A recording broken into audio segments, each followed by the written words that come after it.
أعوذ بالله من الشيطان الرجيم. سورة البقرة مدنیہ پارٹ نمبر 15 آیت نمبر 71 سے 75 تک کی تلاوت سماعت فرمائیں۔ بسم اللہ الرحمن الرحیم۔ قال إنه يقول إنها بقرة لا ذلول تثير الأرض ولا تسقي الحرث مسلمة لا شية فيها قالوا الآن جئت بالحق فذبحوها وما كادوا يفعلون.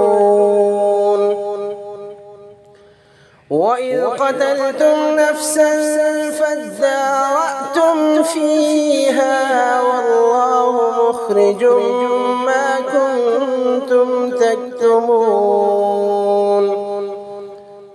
فقلنا اضربوه ببعضها كذلك يحيي الله الموتى ويريكم آياته لعلكم تعقلون.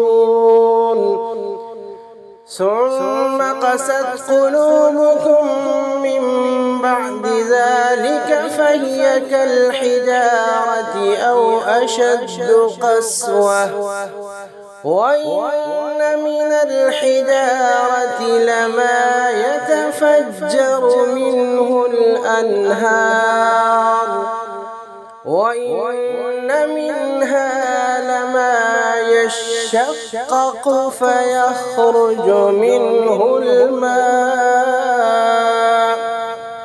وإن منها لما يهبط من خشية الله وما الله بغافل عما تعملون.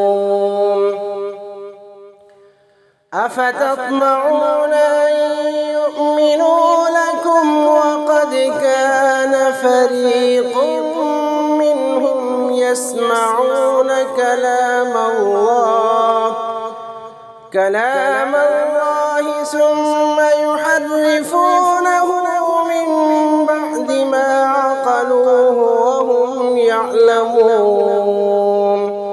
صدق الله